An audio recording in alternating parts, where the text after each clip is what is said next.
Bismillahirrahmanirrahim. Assalamualaikum warahmatullahi wabarakatuh.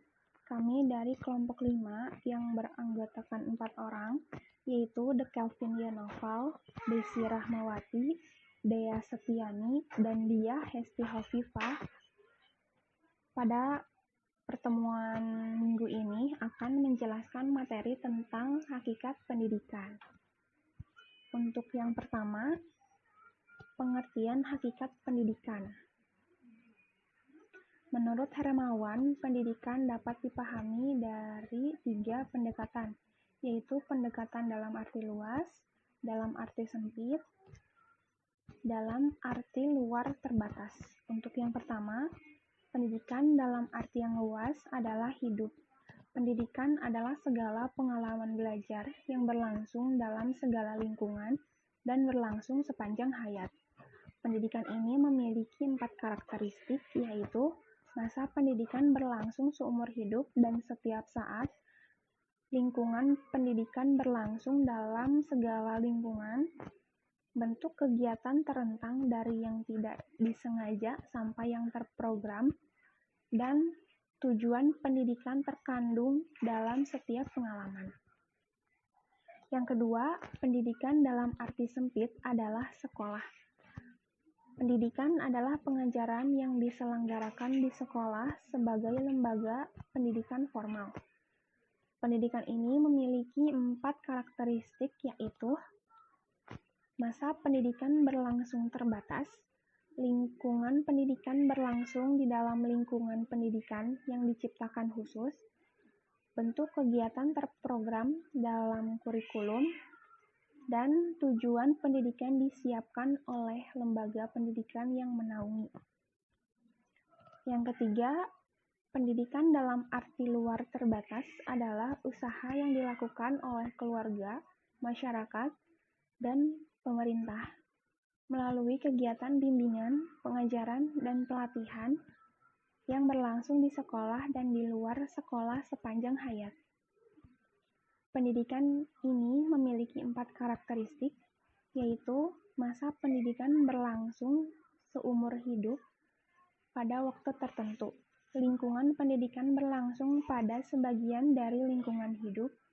Bentuk kegiatan dapat berbentuk kegiatan formal, informal, dan non-formal, dan tujuan pendidikan merupakan tujuan perpaduan antara tujuan-tujuan yang bersifat pengembangan pribadi dengan tujuan sosial yang bersifat seutuhnya. Hakikat pendidikan diartikan sebagai kupasan secara konseptual terhadap kenyataan kehidupan manusia, baik disadari maupun tidak disadari. Manusia telah melaksanakan pendidikan mulai dari keberadaan manusia pada zaman primitif sampai zaman modern. Bahkan selama masih ada kehidupan manusia di dunia, pendidikan akan tetap berlangsung.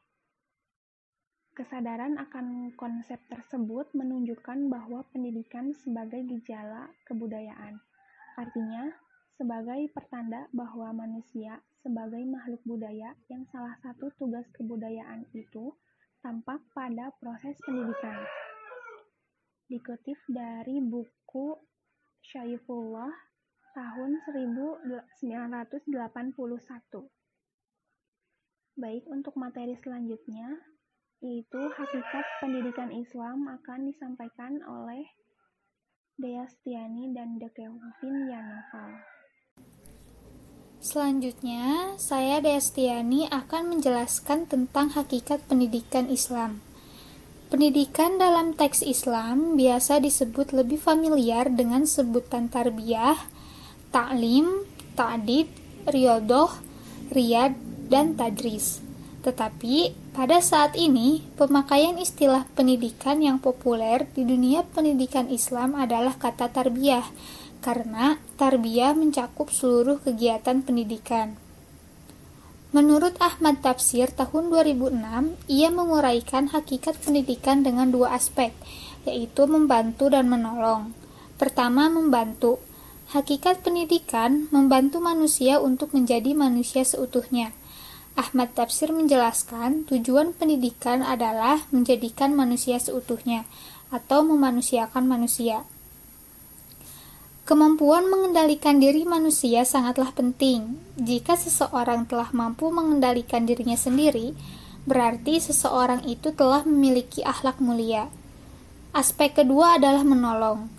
Menolong menjadi aspek kedua karena pada hakikatnya pendidikan menolong manusia menjadi manusia. Pada manusia itu ada potensi untuk menjadi manusia. Sebaliknya, ada juga potensi manusia tidak menjadi manusia atau sifat kebinatangan. Maka, inilah peranan pentingnya pendidikan untuk manusia. Saya, Dika Vini Noval, akan melanjutkan penjelasan tentang hakikat pendidikan Islam.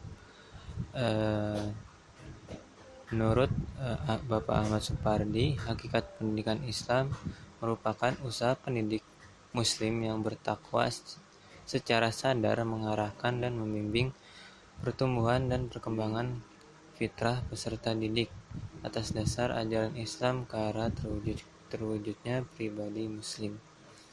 Lalu, menurut Abdullah Nasi Ulwan, pendidikan bukan hanya sekedar memanusiakan manusia, dan pendidikan Islam merupakan sebagai upaya dalam membina mental, melahirkan generasi, membina umat dan budaya, serta memperlakukan prinsip-prinsip kemuliaan dan peradaban.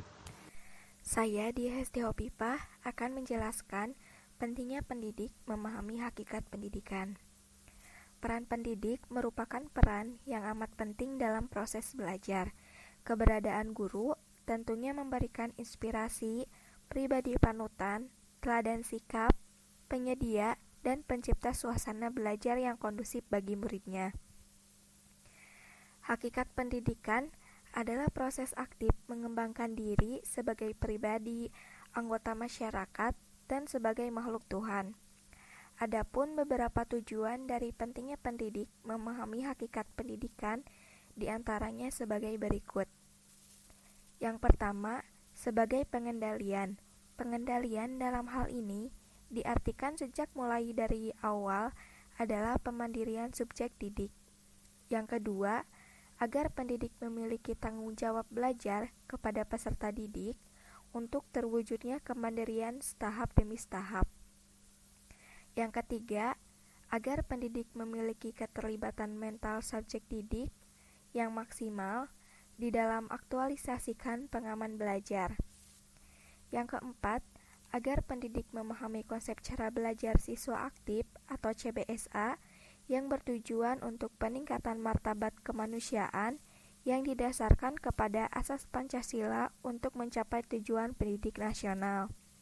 CBSA itu merupakan pendekatan pengajaran yang memberikan kesempatan kepada siswa untuk aktif terlibat secara fisik, mental, intelektual, dan emosional, dengan harapan siswa memperoleh pengalaman belajar secara maksimal, baik dalam ranah kognitif, afektif, maupun psikomotor. Dan yang terakhir, agar pendidik dapat lebih mudah dalam membantu peserta didik, mendorong serta memberikan kemudahan untuk mengembangkan dirinya. Baik, mungkin cukup sekian materi yang kami sampaikan. Bila ada yang ingin ditanyakan, silakan ditanyakan di forum diskusi yang telah disediakan. Kurang lebihnya mohon maaf. Wabillahi taufiq wal hidayah. Wassalamualaikum warahmatullahi wabarakatuh.